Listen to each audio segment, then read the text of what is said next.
تو یہ بہت چھوٹے چھوٹے ابواب ہیں، ایک باب میں ایک روایت، یعنی ایک مسئلہ ایک حدیث، پھر ایک مسئلہ ایک حدیث، اس طرح انہوں نے یہ ابواب شروع کیے ہیں۔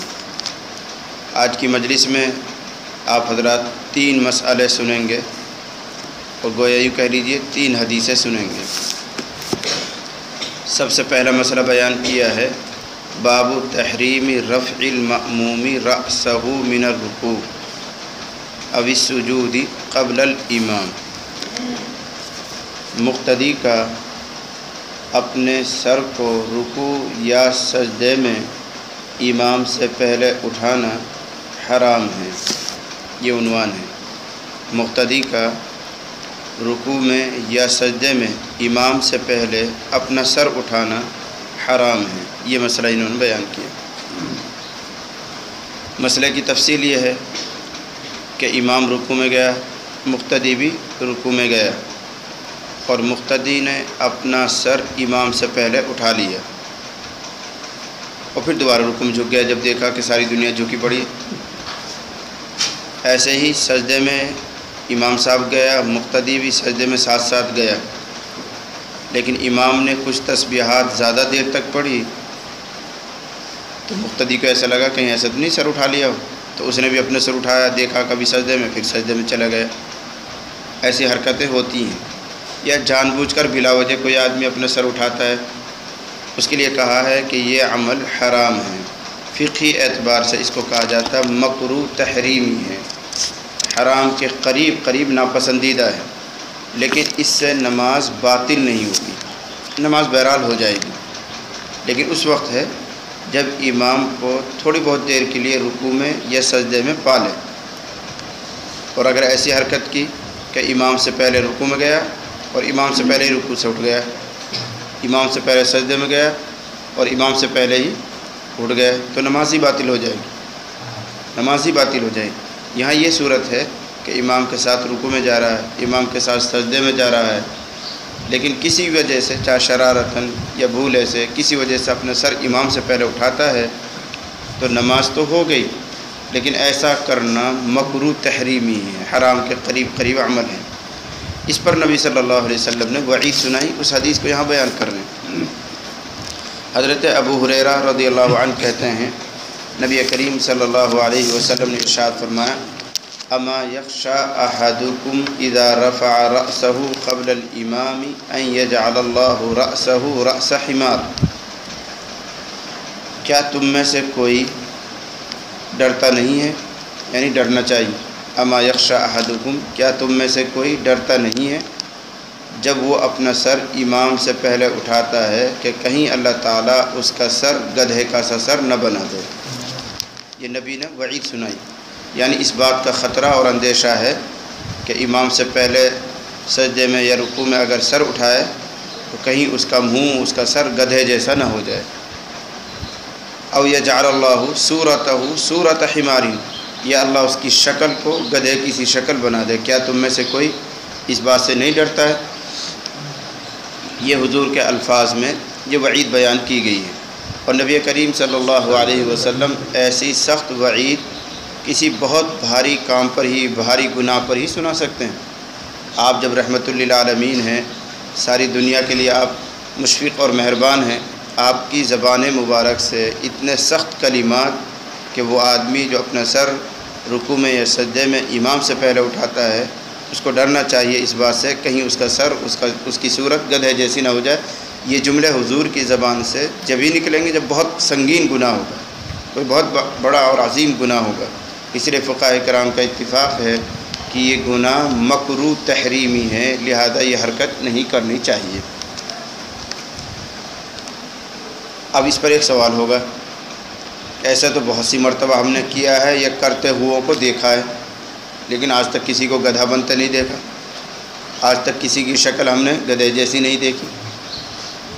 یہی تو ہے، حضور فرما رہے ہیں اس بات سے ڈرو کہیں تمہاری شکل گدھے جیسی نہ ہو جائے۔ اگر سر پہلے اٹھا لیا تو کبھی بچپن میں ہم نے بھی اٹھایا ہوگا، یا بہت سو کو ہم نے اٹھاتے ہوئے دیکھا ہے، جوانوں میں سے، بوڑھوں بڑوں میں سے، لیکن ہم نے نہیں دیکھا کسی کا سر گدھے جیسا ہو گیا ہو۔ اس کا جواب یہ ہے کہ حضور نے یہ نہیں فرمایا کہ ہو ہی جائے گا، ڈرنا چاہیے اس بات سے کہ کہیں اس کا سر، اس کی صورت گدھے جیسی کر دی جائے۔ اور یہ نہیں فرمایا کہ اسی دنیا میں، یہ وعید ہے، اور جو وعید کی احادیث ہوتی ہیں ان کا اسی دنیا میں پورا ہونا ضروری نہیں، اس دنیا کے علاوہ بھی الگ دنیا ہے، قبر کی دنیا ہے، قبر سے جب اٹھیں گے تو باہر نکلیں گے میدان محشر کی طرف، وہ بھی ایک عالم ہے، عالم حشر کہتے ہیں اس کو، ایک عالم قبر ہے۔ تو نبی نے تو صرف اتنا سنا ہے، کہیں ایسا نہ ہو کہ تمہاری صورتیں گدھے جیسی ہو جائیں، اسی دنیا میں ہو جائیں، ایسا کوئی بیان نہیں ہو سکتا ہے۔ اس وعید کا تعلق قبر سے ہو کہ جب بندہ دفن کیا جائے گا اس کے اس منحوس عمل کی وجہ سے اس کی شکل گدھے جیسی بنا دی جائے گی، یا یہ کہ جب میدان محشر کی طرف لوگ چلیں گے تو اس کی شکل گدھے جیسی بنا دی جائے گی، تاکہ لوگ پہچانیں کہ یہ وہ ہے جو رکوع اور سجدے میں امام سے پہلے سر اٹھایا کرتا تھا۔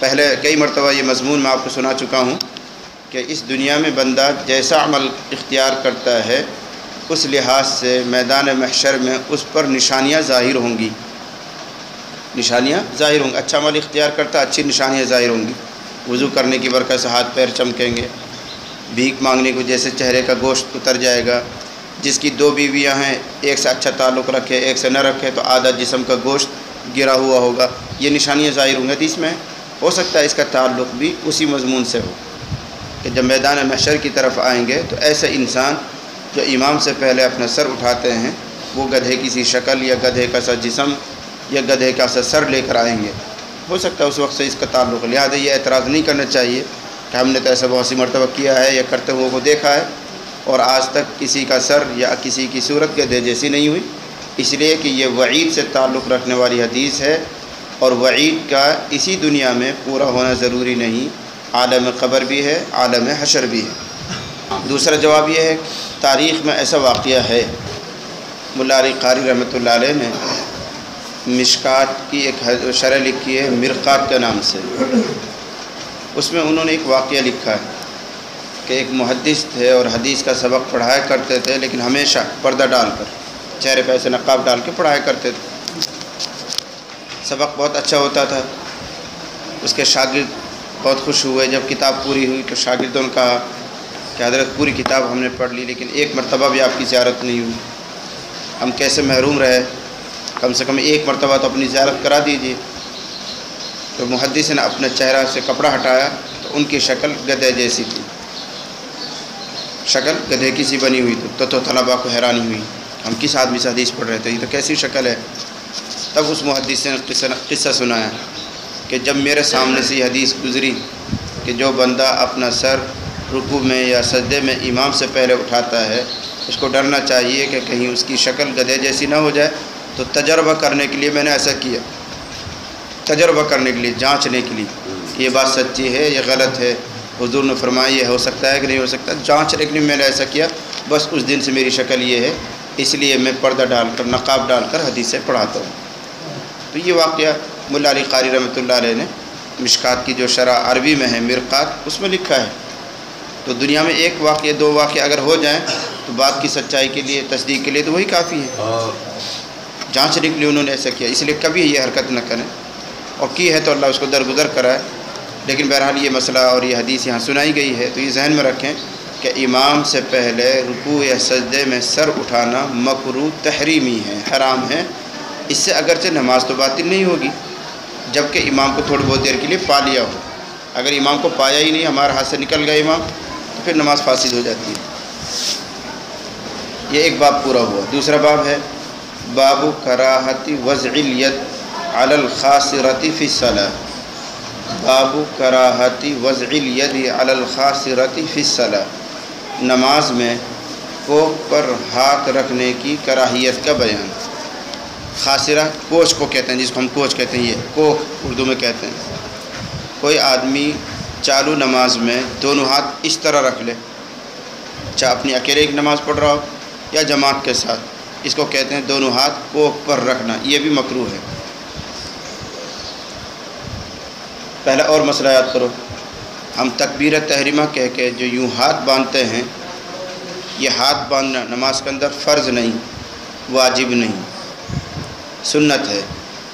اگر کوئی بندہ اپنے دونوں ہاتھ تکبیر تحریمہ کہہ کے ہاتھ باندھے ہی نہیں اور یوں لٹکا دے، کھڑا کھڑا نماز پڑھے، تو نماز ہو جائے گی. سنت چھوڑنے کا گناہ ہوگا. سنت چھوڑنے کا گناہ. یہ ہاتھ باندھنا کوئی واجب اور فرض نہیں، سنت ہے. بلکہ امام مالک رحمۃ اللہ علیہ کے نزدیک تو ایسے دونوں ہاتھ اٹھا کر اور یوں لٹکانا یہی اصل طریقہ ہے. یہی ان کے نزدیک. ہاتھ باندھنے کا حکم ہے ہی نہیں ان کے یہاں، امام مالک کے یہاں. چنانچہ جب کبھی آپ حج کرنے جائیں گے، عمرہ کرنا جائیں گے، تو ایسے بہت سے بندے نظر آئیں گے کہ تکبیر تحریمہ کہہ کے یوں ہاتھ لٹکا لیتے ہیں، باندھتے ہی نہیں. وہ امام مالک کو ماننے والے ہیں. اور امام شافعی، امام احمد، امام ابو حنیفہ رحمہم اللہ، یہ تین بڑے امام کہتے ہیں کہ تکبیر تحریمہ کہہ کے ہاتھ باندھنا سنت ہے، ہاتھ باندھنے چاہیے.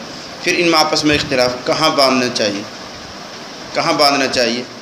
حضرت امام شافعی رحمہ اللہ کی رائے یہ ہے سینے سے نیچے، پیٹ سے اوپر، یہاں ہاتھ باندھنا چاہیے، ان کی رائے یہ ہے. اور احناف کے یہاں یہ ہے کہ ناف کے نیچے، یہ ٹونڈی کے بالکل نیچے اس طرح باندھے کہ اگر کوئی سوئی وغیرہ ڈالی جائے تو ناف میں داخل ہو جائے. بالکل جیسے یہ ٹونڈی ہے، مثال طور پر دکھانے کے لیے کہہ رہا ہوں، یہ ٹونڈی ہے، اس کے فوراً نیچے ہاتھ باندھنا چاہیے. تو بہرحال مجھے جو مسئلہ سنانا تھا وہ یہ ہے کہ دونوں ہاتھ اٹھا کر اللہ اکبر کہہ کر جو یہ ہاتھ باندھے جاتے ہیں یہ سنت ہیں. اگر کوئی آدمی نہ بھی باندھے تو نماز ہو جاتی ہے، سنت چھوڑنے کا گناہ ہوتا ہے. اس کی بھونڈی شکل یہ ہے کہ آدمی نے تکبیر تحریمہ کہی، ہاتھ نہیں باندھے اور اٹا اٹھ کے یوں کھڑا ہو گیا، تو نماز تو ہو جائے گی. اس لیے ہاتھ باندھنا کوئی ضروری نہیں تھا. لیکن مکروہ ہے، سخت ناپسندیدہ ہے. کیوں ناپسندیدہ تھا؟ ایک تو اس لیے کہ سنت چھوڑ دی، دوسرے اس لیے کہ یہ جو حالت ہے یہ نماز کی حالت کے مخالف ہے. نماز کی حالت تو یہ ہے اور یوں اکڑ کے کھڑا ہوا، تو اس کی یہ موجودہ حالت نماز کی حالت سے مختلف ہے، بدلی ہوئی ہے، اس لیے ناپسندیدہ ہے. اس کے علاوہ اور بھی وجوہات ہیں جس کی وجہ سے اس کو ناپسند کیا جاتا ہے. بعض آثار سے معلوم ہوتا ہے، روایات سے معلوم ہوتا ہے کہ جب شیطان کو اللہ تعالیٰ نے آسمان سے پھینکا تھا، اتارا تھا لعنت کر کے، تو وہ زمین پر آ کر اسی طرح ٹکا. اس کے یہ دونوں ہاتھ یوں تھے اور تکبر میں، کبر میں آ کر زمین پر کھڑا ہوا. اس لیے نمازیوں کو یہ حالت اختیار نہیں کرنی چاہیے، ورنہ وہ شیطان کے مشابہ ہو رہے ہیں. تم تو نماز میں کھڑے ہوئے تھے اللہ کے سامنے عاجزی کرنے کے لیے، انکساری اور تواضع کے لیے، اور مشابہت اختیار کر رہے ہو شیطان کی، اس لیے ناپسند کیے گئے. اگر اس وجہ کو مان لیتے ہیں تو پھر علماء کی رائے یہ ہے کہ نماز میں اور نماز سے باہر دونوں حالتوں میں اس طرح ہاتھ رکھ کر کھڑا ہونا مکروہ ہے، اس لیے کہ شیطانوں کے مشابہ ہو جاتا ہے. تو نماز سے باہر بہت سے لوگوں کو عادت ہوتی ہے، جب بات کریں گے تو ایسے کر کے کھڑے ہو جائیں گے، دونوں ہاتھ لگا کے کھڑے ہو جائیں گے. یہ عادت چھوڑنی چاہیے، اس لیے کہ یہ شیطان کا مزاج تھا. جب اس کو زمین پر اتارا گیا تو وہ اس طرح کھڑا ہوا.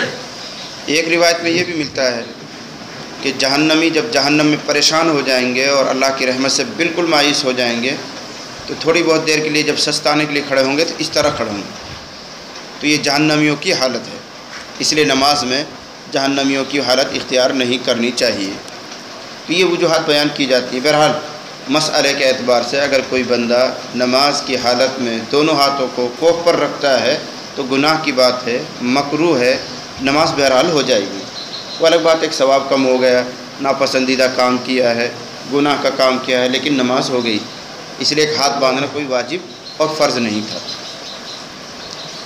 عن ابی ہریرہ رضی اللہ عنہ قال، حضرت ابو ہریرہ کہتے ہیں کہ نبی کریم صلی اللہ علیہ وسلم نے ارشاد فرمایا. ابو ہریرہ کہتے ہیں کہ نہی عن الخصر فی الصلاۃ، نماز میں کوکھ پر ہاتھ رکھنے سے منع کیا گیا ہے. یہی کوکھ پر ہاتھ رکھنے سے نماز میں منع کیا گیا ہے.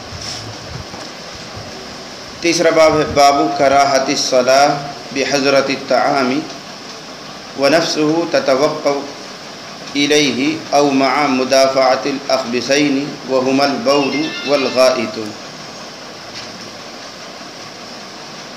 کھانے کی موجودگی میں نماز پڑھنا مکروہ ہے جبکہ اس کا دل کھانے کی طرف مائل ہو رہا ہو. ایک مسئلہ. نمبر 2، یا پیشاب پاخانے کا بہت شدید تقاضا ہو رہا ہو تو نماز پڑھنا مکروہ ہے. دو مسئلے آ رہے ہیں اور ایک ہی حدیث میں آ رہے ہیں. مسئلہ یہ ہے کہ آدمی کو بہت بھوک لگی ہوئی ہے، بہت زیادہ، سفر میں سے آیا ہے یا کھانا ملا ہی نہیں تھا یا پورے دن روزہ رکھا تھا نفلی، اب افطار کرنے کے لیے بیٹھا ہے، ایسی کوئی صورت ہو تو بھوک اگر بہت زیادہ لگی ہوئی ہو اور ادھر نماز کھڑی ہو جائے تو کیا کرے؟ تو جواب یہ ہے کہ پہلے اطمینان سے کھانا کھائے پھر نماز پڑھے۔ شدید بھوک کی حالت میں نماز پڑھنا مکروہ تحریمی ہے، مکروہ تحریمی، حرام کے قریب قریب ہے۔ کیوں؟ جب بہت زیادہ بھوک لگی ہوئی ہے اور اسی حال میں جا کر وہ نیت باندھ لے گا، یہ نماز کھانا بن جائے گی، نماز نہیں رہے گی، یہ نماز کھانا بن جائے گی۔ یہ نماز کے اندر کیسٹ چلتی رہے گی کھانے کی، دل ادھر لگا رہے گا، جسم ادھر کھڑا رہے گا، اس لیے اس کو ناپسند قرار دیا گیا ہے، مکروہ تحریمی تک قول ملتا ہے علماء کا۔ دوسری صورت یہ ہے کہ اس قدر بھوک تو نہیں ہے، اتنی زیادہ بے چینی نہیں ہے اور جماعت کھڑی ہو گئی، تو اگر بے چینی نہ ہو تو جماعت میں شریک ہو جانا چاہیے، بے چینی نہ ہو۔ اگر گھنٹہ 2 گھنٹہ بعد بھی کھائے تو بھی نہیں مرے گا، اتنی بے چینی نہیں ہے تو پھر جماعت میں شریک ہو جانا چاہیے۔ لیکن بہرحال نفس سے مسئلہ سمجھنا چاہیے۔ ایسی صورت، ایسی نوبت آج کل جب آتی ہے جب کوئی بندہ نفل روزہ رکھتا ہے، رمضان میں تو ایک معمول ہوتا ہے، عادت سی پڑ جاتی ہے، دوسرے کہ افطار میں تھوڑی فرصت دی جاتی ہے، 10 منٹ کا وقفہ رہتا ہے تو لوگ اتنا کھا لیتے ہیں کہ بھوک دب جاتی ہے۔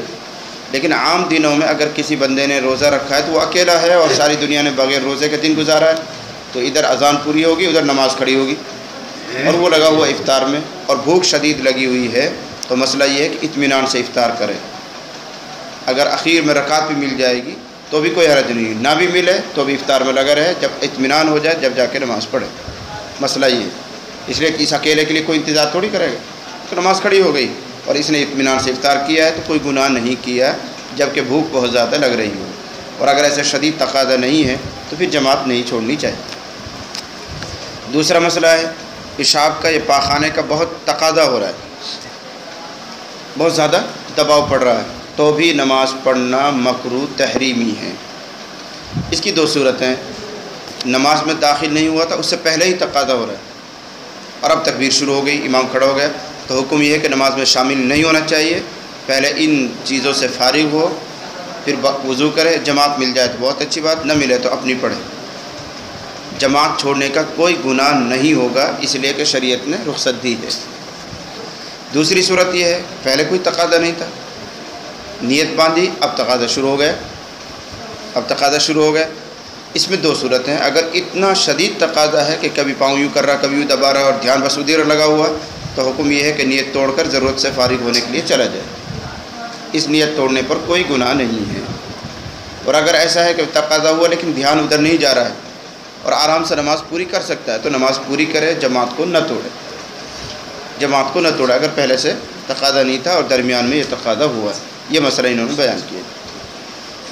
ان عائشہ رضی اللہ عنہ قالت، حضرت عائشہ رضی اللہ عنہ فرماتی ہیں میں نے رسول اللہ صلی اللہ علیہ وسلم کو فرماتے ہوئے سنا، لا صلاۃ بحضرۃ طعام، لا صلاۃ بحضرۃ طعام، کھانے کی موجودگی میں نماز نہیں ہے۔ کھانے کی موجودگی میں کھانا تیار رکھا ہوا ہے، اس کی خوشبو آ رہی ہے، ادھر بھوک بھی بہت زیادہ ہے، اب اگر نیت باندھ کر کھڑا ہوگا تو دھیان ادھر ہی لگا رہے گا، تو ایسی صورت میں کھانے سے فارغ ہو تاکہ نماز اطمینان سے پڑھی جائے۔ حضرت مولانا خلیل احمد سہارنپوری رحمۃ اللہ علیہ کے واقعات میں لکھا ہوا ہے کہ حضرت کسی سفر وغیرہ سے تشریف لائے، کھانا بھی تیار تھا، اب بات چلی کہ کیا کریں، نماز پڑھیں، نماز بھی باقی تھی، کھانا بھی باقی تھا، تو لوگوں نے کہا کہ حضرت ایسا کریں جلدی جلدی نماز پڑھ لیں پھر اطمینان سے کھانا کھائیں گے۔ حضرت مولانا خلیل احمد سہارنپوری رحمۃ اللہ علیہ، ایسے ہی ہوتا ہے عام طور سے، ہمارا مزاج بھی ایسے ہی، آپ کا بھی ایسے ہی، کہ جلدی سے نماز فارغ پھر بیٹھ کے گپ لگائیں گے، کھائیں گے آرام سے، تو ایسی رائے وہاں رکھی گئی۔ تو حضرت نے فرمایا پہلے جلدی جلدی کھانا کھا لو پھر اطمینان سے نماز پڑھیں گے، الٹا کر دیا اس کو، کھانا تو کوئی ایسی چیز تھوڑی، فارغ ہو جائے 5 منٹ میں 10 منٹ پھر اطمینان سے نماز پڑھو۔ ایسے حضرت شاہ الیاس رحمۃ اللہ علیہ کے بارے میں مشہور ہے، حضرت جی کے بارے میں، کہ جلسے سے فارغ ہوئے یا پروگرام سے فارغ ہوئے تو مشورے کے لیے بیٹھے کیا کرنا چاہیے بھائی، تو ان لوگوں نے یہی رائے دی کہ حضرت پہلے نماز پڑھ لیتے ہیں پھر اطمینان سے کھانا کھائیں گے۔ تو حضرت نے فرمایا میری رائے یہ ہے کہ پہلے جلدی سے کھانا کھا لیں پھر اطمینان سے نماز پڑھیں۔ سوچ کا فرق ہوتا ہے، ہمارا اور آپ کا مزاج ایسا ہے، نماز تو نماز ہے، جلدی پڑھ پڑھو چھٹی، آرام سے دیر تک کھائیں گے، بیٹھیں گے، پاؤں پھیلائیں گے، لیکن ان حضرات کا مزاج یہ تھا کھانا ضرورت کے لیے، اپنی ضرورت جلدی سے پوری کرو اور کھانا کھاؤ۔ یہی تعلیم یہاں دی گئی ہے کہ اگر آدمی کو بہت زیادہ تقاضا ہو رہا تو پہلے کھانے سے فارغ ہو جائے، پھر اطمینان سے نماز پڑھتا رہے۔ دوسرا حکم ہے ولا ہوا یدافعہ الاخبثان، ولا ہوا یدافعہ الاخبثان، اور نماز نہیں ہے جب کہ دو خراب چیزیں یعنی پیشاب اور پاخانہ اس کو دھکا مار رہے ہوں، پیشاب پاخانہ اس پر زور لگا رہے ہوں، دباؤ پڑ رہا ہو، تو اس صورت میں نماز پڑھنا مکروہ تحریمی ہے۔ اگر پہلے سے دباؤ ہے تو نماز میں ہی شامل نہیں ہونا چاہیے۔ درمیان میں اگر تقاضا ہوا ہے اور شدید تقاضا ہو رہا ہے تو جماعت چھوڑ دینی چاہیے، توڑ دینی چاہیے نماز، اور اگر ایسا نہیں ہے کہ ذہن ادھر نہیں جا رہا ہے تو پوری کر لینی چاہیے۔ یہ حکم دیا گیا ہے۔ یہ 3 باب تھے، 3 حدیثیں میں نے پڑھ دی ہیں۔ میری آواز ساتھ نہیں دے رہی ہے، آپ لوگ دعا فرمائیں اللہ صحت عطا فرمائیں۔ انشاءاللہ اگلے جمعرات کو تفصیل سے پھر عنوان پہ بات